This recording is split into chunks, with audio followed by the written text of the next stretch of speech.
Nenhum cidadão tem o direito de ser um amador em matéria de treinamento físico. Que desgraça é para o homem envelhecer sem nunca ver a beleza e a força do que o seu corpo é capaz. Há mais de 2.400 anos atrás, Sócrates já previu que seria que é hoje o nicho de treino, e a mídia que se tornou o fisiculturismo. Mas eu notei que hoje em dia, o que se tornou o fisiculturismo e os corpos completamente realistas vem se tornando de certa forma até tóxicos. Porque, pelo amor de Deus, não tem como alguém de maneira 100% natural ter o físico igual ao do Arnold ou Schwarzenegger. E, com o meu uso das redes sociais diariamente, sempre tem um cara desses com a bio do Instagram escrita junto com a plantinha, que é 100% natural. E foda isso que a gente realmente quer acreditar que podemos chegar a esses físicos surreais de forma natural. Então, o que se tornou esse mundo de treinos? Por que todo mundo parou de treinar por saúde ou estética? Em que momento o uso dos esteroides e anabolizantes se tornou normal? As nossas raízes em busca de melhorar o nosso corpo é muito mais interessante do que apenas exibi-los nas redes sociais. Sabe, nesse vídeo, graças aos gregos, você vai entender o quão profundo isso é. Há mais de 3.000 anos atrás, os gregos criaram uma visão de estética que não mudou apenas a arte, mas sim de uma civilização inteira. A palavra grega ethos é um conjunto de hábitos e crenças. Esse ethos dos gregos baseia-se no valor da estética, que nada mais é o que é considerado bonito e o feio. Claro que beleza é uma coisa extremamente relativa, cada pessoa tem a sua definição do que é bonito, mas é fato que existem os padrões. Mas para os gregos isso era um fanatismo, já que na época tudo era mais difícil. Por mais que a alimentação fosse saudável, não existia todo o acesso e comida que temos hoje. Os treinos eram à base de alongamentos e calistenia nas velhas academias gregas. E como quase todos eles eram atletas, com a sua maioria formada por homens livres, eles poderiam se dedicar a esse ideal fanático. Pois isso mostra uma era em que o ápice da forma humana era tratado como algo divino. Era um ideal se perseguido, e não apenas arte, pois era o reflexo de uma busca pela perfeição e a harmonia. Essas esculturas gregas não são meros enfeites, foram esculpidas a partir de toda a idealização da cultura grega, deuses e atletas, a encarnação física de suas crenças religiosas. Mas daqui a pouco eu volto a falar sobre os deuses gregos, porque as estátuas gregas, elas são um reflexo de um ideal a ser alcançado, porque quando teu corpo está bem, a sua mente também vai estar funcionando. Essas estátuas refletiam sempre um modo de conectar a inteligência e a beleza, desenvolvendo o potencial que todos nós nascemos para conquistar. Claro, o lance do tanquinho fisiculturista é até um pouco exagerado, mas na Grécia todas as estátuas eram moldadas a partir de corpos reais mesmo, de atletas que existiram de verdade. Então, provavelmente se Sócrates e Platão vivessem nos dias de hoje, eles ficariam maravilhados com os corpos das redes sociais, já que isso para eles significava uma mente absurda. Mas creio que hoje isso não daria muito certo, já que na época existia o valor do esforço. Hoje em dia existem atalhos que impedem o tal desenvolvimento dos pensamentos. Inclusive, Platão se chamava Aristóteles e só recebeu o apelido de Platão porque era considerado forte e de ombros largos. Não é à toa que Platão em grego significa algo como ombros largos ou costas largas. Platão tinha um forte interesse em frequentar as academias, pois acreditava que o treinamento era um dos componentes essenciais para um corpo e uma mente plena. Ele gostava de comentar que os exercícios eram necessários para desenvolver a força, a resistência e a disciplina, e tudo isso era obrigatoriamente necessário para você desenvolver o seu potencial intelectual e viver uma vida de virtudes. Platão, tão fascinado por esse estilo de vida, fundou a sua própria academia, conhecida como a Academia Platônica. As academias eram muito mais interessantes do que apenas um lugar para se exercitar. Elas eram centros de socialização, educação e debates filosóficos da Grécia. A palavra gym ou gym, que academia em inglês vem do grego gymnasium, que significa se exercitar nu. E assim, os gregos, para se aquecer, passavam uma espécie de óleo sobre todo o corpo, e esse óleo protegia eles contra os raios solares. quando faziam os seus exercícios. É por isso também que tanto a academia no sentido de estudar, tanto no sentido de um lugar para fazer exercícios, tem o mesmo significado, porque na Grécia Antiga esse era o lugar de fazer ambas as coisas, já que os gregos acreditavam que o treino físico e mental eram conectados. E, querendo ou não, é assim até hoje, mas pelo menos ninguém faz isso mais pelado. E todo esforço de treinos nas academias era com foco em uma coisa. Na verdade, um super evento. Tanto que até Platão chegou a competir as Olimpíadas. Não é coincidência que o nome Mr. Olímpia e os Jogos Olímpicos serem parecidos. Na antiga cidade de Olímpia, era onde rolava o centro das competições. Os vencedores são tão aclamados e conhecidos, porque os campeões olímpicos e do fisiculturismo são imortais, ou pelo menos eram para ser.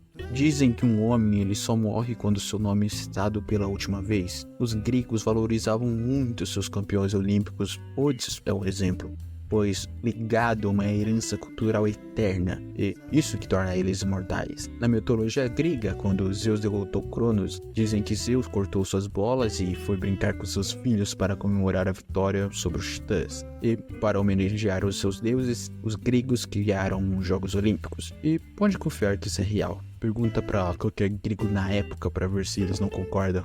Enfim, eles tinham uma antiga cidade na Grécia chamada Olimpo, na qual eu falei antes, e de acordo com os gregos foi lá onde Cronos perdeu as suas bolas. Então, mesmo estando naquela época onde se tinha guerra para todo lado, isso não importava.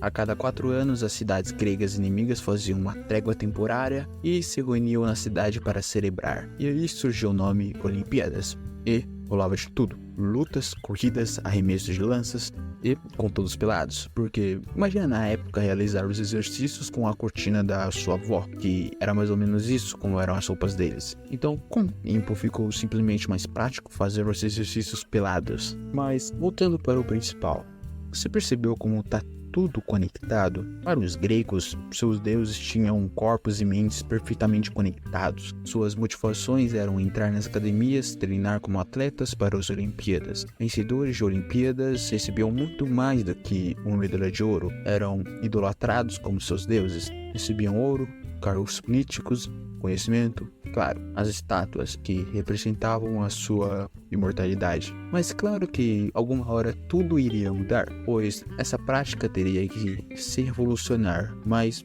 eu já chego nessa parte, porque chega de falar de Grécia. A ideia de treinar em busca de alcançar o seu potencial máximo humano parece que se foi.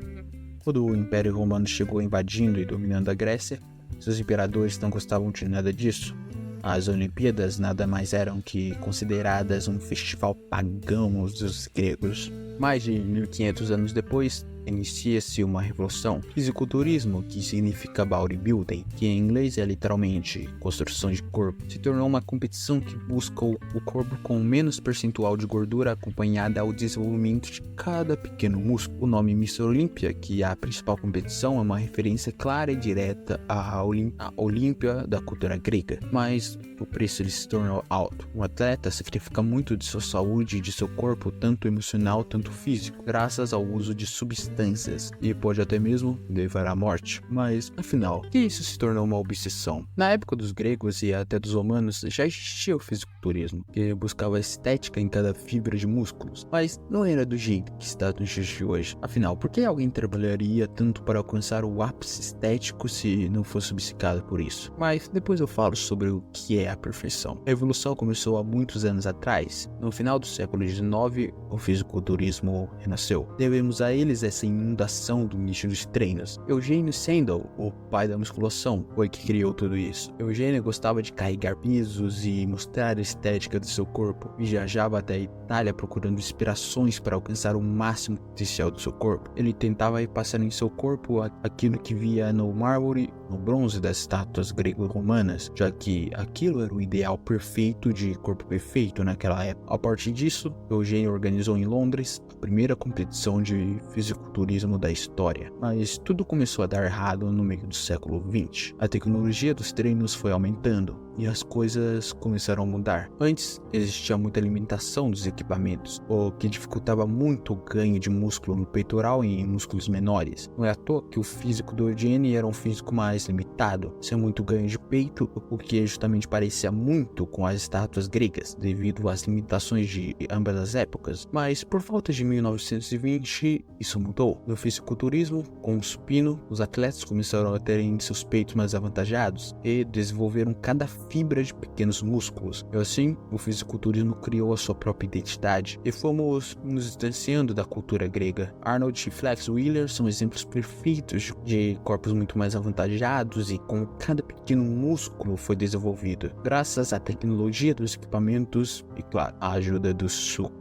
Até hoje, isso nos deixa cegos em busca de um corpo irreal. Graças ao Instagram, adquirimos o hábito de rolar e bisbilhotar a vida dos outros, mesmo que a realidade lá seja uma mentira, pois é difícil alcançar tais ideais estéticos. Nunca vimos tantas pessoas com esses corpos idealizados, mas isso é um reflexo dos nossos desejos. Não vivemos mais uma época em que todos treinam para se parecer os deuses mitológicos. Isso mudou em algum momento. Corpos estéticos gregos deixaram de ser desejados. Essa ideia de um corpo humano harmonioso e saudável está sendo substituída pela obsessão de massa muscular, que só pode ser alcançada através do uso de doses artificiais. Infelizmente, isso vem aumentando cada vez mais.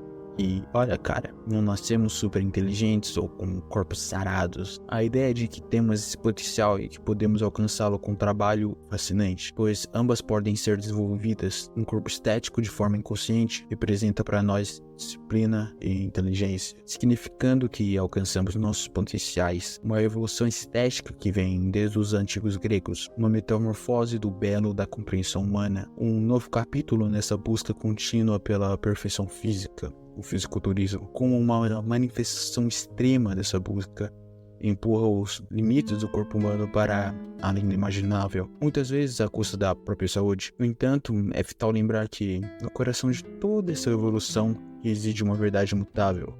A busca pela excelência física e mental é um traço intrínseco da condição humana, seja nas areias da Grécia Antiga ou nos modernos palcos do fisiculturismo. Essa busca reflete o nosso desejo inato de ultrapassar limites, de mudar o nosso destino e ser mais do que somos. Portanto, enquanto navegamos por essa era digital inundada por imagens de corpos perfeitos, é importante lembrar que a verdadeira beleza humana reside na jornada, não apenas no destino.